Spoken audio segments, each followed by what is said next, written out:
ہماری تقویم کے لحاظ سے سال نو کا آغاز نہیں ہے،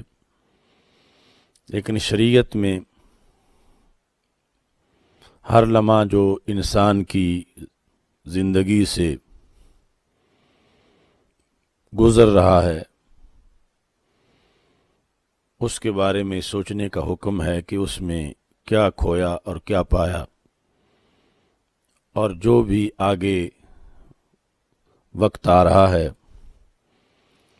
اس کے بارے میں منصوبہ بندی کا حکم ہے کہ اس وقت کو زیادہ اہم سے اہم مصرف میں کیسے خرچ کیا جا سکتا ہے۔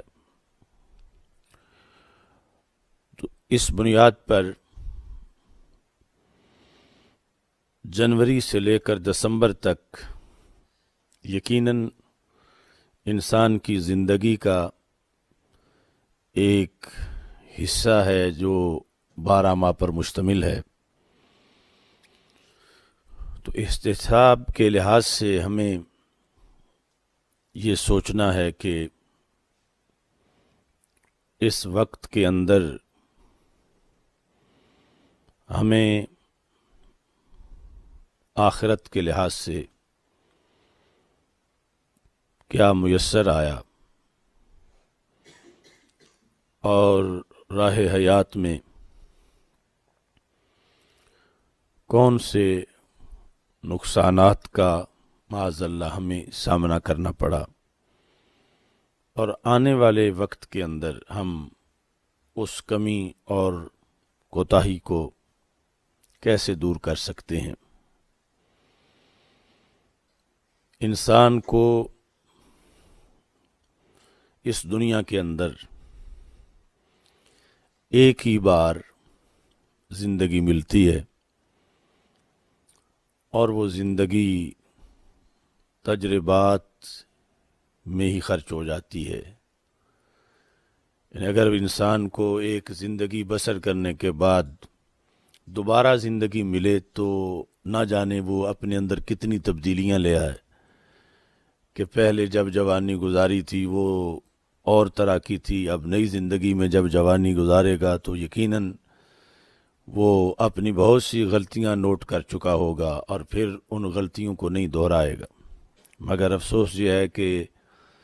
انسان کو ایک ہی زندگی ملتی ہے اور وہ زندگی تجربات میں ہی گزر جاتی ہے کہ جن راہوں سے وہ گزرتا ہے دوبارہ وہاں سے گزرنے کا موقع ہی نہیں ملتا، نہ وہ سال آتا ہے، نہ وہ مہینہ آتا ہے، نہ وہ گزرا ہوا دن آتا ہے۔ تو اس بنیاد پر ہمیں اس زندگی کے لحاظ سے ہی محتاط ہونا ضروری ہے کہ ہم گزرے ہوئے اوقات کو ایک گزری ہوئی زندگی سمجھیں اور آنے والے اوقات کو ایک نئی زندگی سمجھیں، اور پھر اس طرح ماضی کو سامنے رکھ کے مستقبل کی منصوبہ بندی کریں۔ نبی اکرم نور مجسم شفیع معظم صلی اللہ علیہ وسلم نے وقت کی قدر و قیمت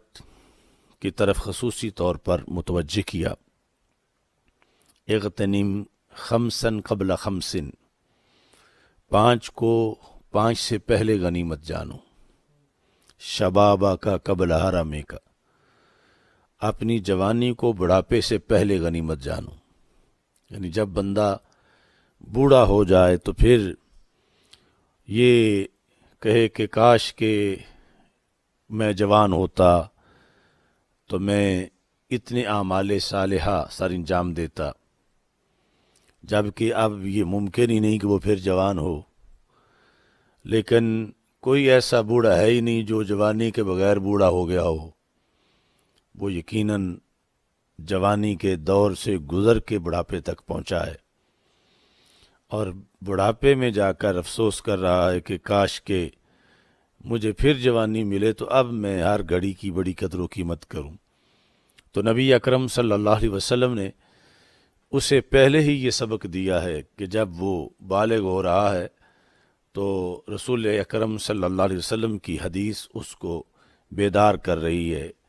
کہ تم اپنی زندگی کی ہر ہر گھڑی کی قدر و قیمت کرو۔ زندگی قیمتی ترین اثاثہ ہے ایک انسان کے پاس، اور یہ انسان سے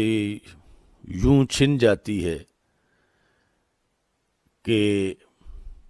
خبر ہی نہیں ہوتی۔ ہو رہی ہے عمر مثل برف کم، چپکے چپکے رفتہ رفتہ دم بدم، یعنی ہر گھڑی اس میں نقصان واقع ہو رہا ہے، ہر گھڑی بندہ موت کے قریب ہو رہا ہے، اور پتہ بھی نہیں چل رہا، اور یہ سفر چپکے چپکے ہی سب طے ہو جاتا ہے، چپکے چپکے رفتہ رفتہ دم بدم۔ انسان اسی میں ہوتا ہے کہ ابھی تو میں بالغ بھی نہیں ہوا، پھر اسی میں ہے کہ ابھی تو میں جوان بھی نہیں ہوا۔ تو کتنے ہیں جو بالغ ہونے سے پہلے ہی اس دنیا سے کوچ کر جاتے ہیں، کتنے ہیں جو جوانی سے پہلے ہی، کتنے ہیں جو ادھیڑ عمر کو پہنچتے ہی نہیں، اور جو باقی رہتے ہیں تو پتہ ہی نہیں چلتا، خاموشی سے اچانک آخری سٹاپ آ جاتا ہے گاڑی کا، اور انسان اس دنیا سے رخصت ہو جاتا ہے۔ تو بندہ مومن کو اس لیے ہر دن کے لحاظ سے محاسبہ کی دعوت دی گئی کہ وہ یہ گنجائش اپنے سامنے رکھے کہ کتنے دن اس کی زندگی کے ختم ہو چکے ہیں، اور کتنے دن یعنی کتنا توقع کے لحاظ سے وقت اس کا باقی ہے۔ چونکہ نبی اکرم نور مجسم شفیع معظم صلی اللہ علیہ وسلم نے صحابہ کرام رضی اللہ تعالی عنہم کو یہ ارشاد فرمایا، ان هذه القلوب تصدع كما يصدع الحدید، کہ ان دلوں کو بھی زنگ لگ جاتا ہے جیسے لوہے کو زنگ لگتا ہے۔ لوہے کو کیسے لگتا ہے؟ اذا اصابہ الماء، جب اس کو پانی لگتا ہے تو لوہے کو زنگ لگ جاتا ہے۔ تو ایسے ہی دلوں کو بھی زنگ لگتا ہے۔ تو نبی اکرم صلی اللہ علیہ وسلم سے صحابہ کرام رضی اللہ تعالی عنہم نے پوچھا کہ دلوں کا زنگ، اس کی جو تشخیص آپ نے کی، یہ بہت بڑا احسان ہے، کیونکہ دل چھپی ہوئی چیز ہے، ہمیں پتہ ہی نہ چلتا کہ دلوں کو بھی زنگ لگتا ہے۔ تو اس کے ساتھ آپ دوسری مہربانی یہ فرمائیں کہ زنگ لگ گیا ہو تو اسے دور کیسے کیا جا سکتا ہے؟ تو ہمارے آقا صلی اللہ علیہ وسلم نے فرمایا، کثرت ذکر الموت و تلاوت القرآن، کہ موت کو کثرت سے یاد کرنا اور قرآن کی تلاوت کرنا۔ موت کو کثرت سے یاد کرنا، یہ پہلے ذکر کیا،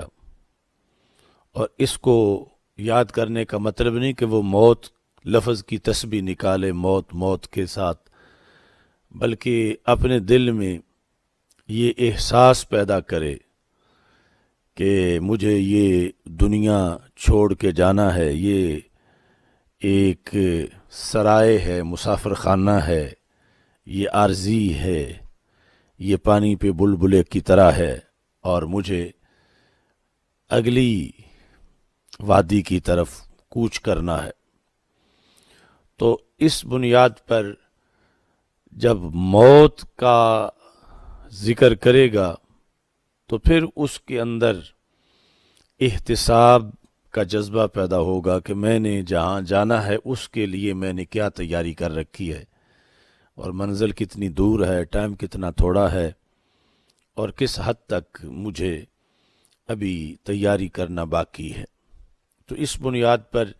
یعنی وقت خواہ وہ سال کا آغاز نہ ہو، سال کا اختتام نہ ہو، ویسے کوئی بھی مہینہ ہو، کوئی بھی ہفتہ ہو، کوئی بھی دن ہو،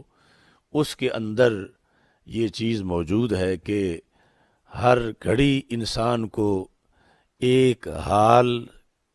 کا سامنا ہے جو کہ ماضی ہو رہا ہے، اور آگے اس کے ایک استقبال ہے، تو اس بنیاد پر یہ محاسبہ اور احتساب کی صورتحال سے جب ایک بندہ آشنا رہتا ہے تو ضرور اس کے اندر تبدیلی آتی ہے، انقلاب آتا ہے، اور وہ اپنی زندگی کو زیادہ سے زیادہ سود مند، فائدہ مند بنا سکتا ہے۔ اپنے لحاظ سے، اپنے ماحول کے لحاظ سے اور گرد و پیش کے لحاظ سے یہ سوچ اور فکر لازم ہے۔ مثلا مسلمانوں کی اجتماعی حالت کیا رہی اور آگے اصلاح کیسی ہو سکتی ہے، اپنے ملک کی صورتحال کیا رہی، مسلک کی صورتحال کیا رہی، انفرادی طور پر صورتحال کیا رہی، اور آگے کس طرح بہتری آ سکتی ہے۔